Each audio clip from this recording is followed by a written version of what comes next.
The morning smog hung thick over Neo-Shanghai's lower districts, where Oscar clutched his protein bar, his only meal until the evening shift at the fusion reactor maintenance bay.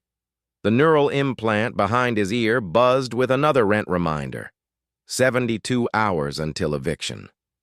He barely noticed the woman at first.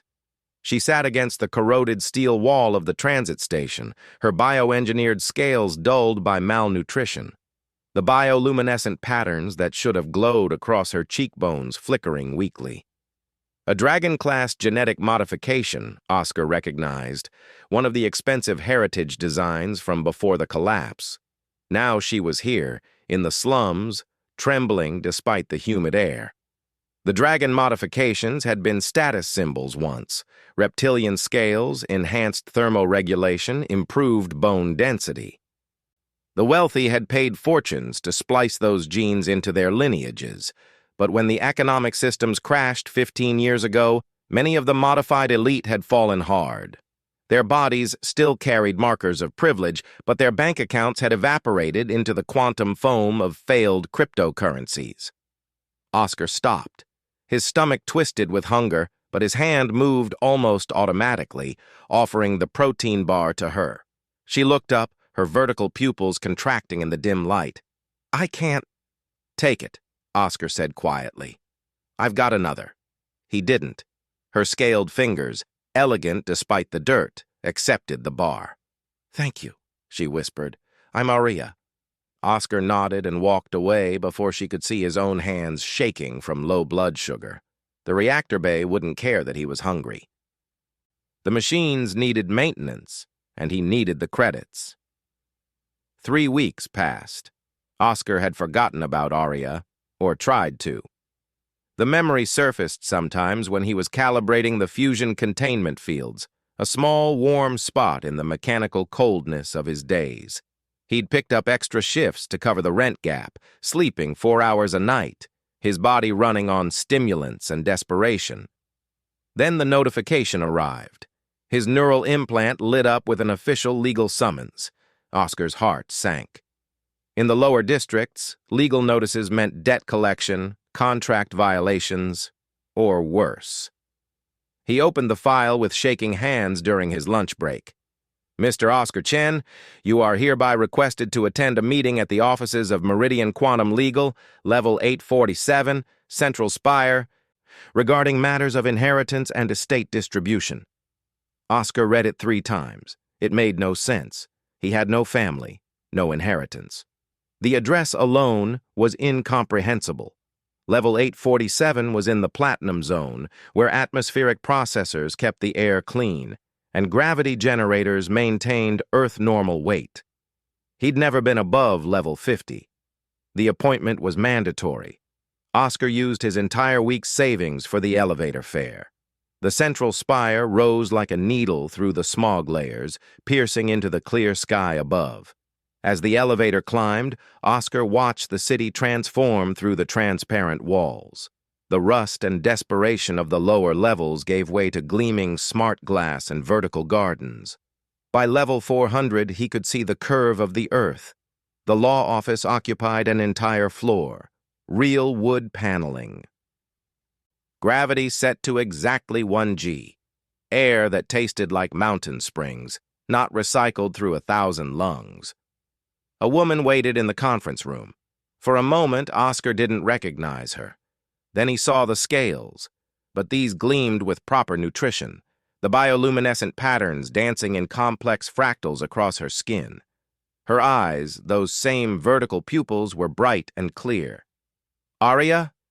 She smiled, and it transformed her face. "Hello, Oscar. Please, sit." 3 lawyers flanked her, their neural implants glowing with active data streams. The senior one, a man with silver temporal ports, slid a holographic document across the table.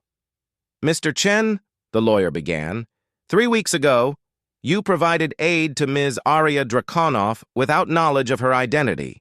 Ms. Drakonov is the primary shareholder of Drakonov Genetic Industries, valued at approximately 847 billion credits. Oscar's vision tunneled. He gripped the table's edge. Arya leaned forward. I was conducting a personal experiment, testing whether compassion still existed in the lower districts, whether anyone would help someone who appeared to have nothing. Her luminescent patterns shifted, showing colors Oscar suspected indicated embarrassment. My family's company created the dragon modifications. We became wealthy beyond measure. But after the collapse, I needed to know if we'd created a world where only transactions mattered, or if humanity remained. You were the only one, she continued softly. In 4 months of searching across 6 cities, you were the only person who gave anything without knowing who I was, without expecting return. The lawyer cleared his throat. Ms. Draconov has established an irrevocable trust in your name. The principal is 50 million credits. The income should provide approximately 200,000 credits monthly, adjusted for inflation. Oscar couldn't breathe. The number was incomprehensible, life-changing, generational wealth. Additionally, the lawyer continued, Ms. Draconov has purchased the building where you currently reside. All tenants' debts have been forgiven. She's also established a foundation, the Chen Draconov Initiative, dedicated to providing aid in the lower districts. She'd like you to serve as director, salary negotiable. Arya stood, walking to the window where Neo-Shanghai sprawled below, the smog layer clearly visible separating 2 different worlds. I can't fix the collapse. I can't undo the inequality my family helped create, but I can try to build bridges. And I'd like your help. Oscar joined her at the window. Below, in those smog-choked streets, people were struggling just as he had been that morning. The protein bar he'd given away had cost 15 credits. This transformation of his life was worth millions. The mathematics didn't balance, couldn't balance. But maybe that was the point. One question, Oscar said finally. If I'd walked past you that day, Arya's scales rippled with sad colors. Then I would have known that the collapse had killed more than our economy. It would have killed something more essential. She turned to face him. You gave me hope, Oscar. Let me return the favor. Oscar looked at the contracts, the lawyers, the impossible wealth suddenly attached to his name. Then he looked back at the window, at the city divided into layers of privilege and suffering. I'll help, he said. But we're not building bridges. We're tearing down walls. Arya's smile blazed bright, her bioluminescent patterns erupting in joyful gold. Even better,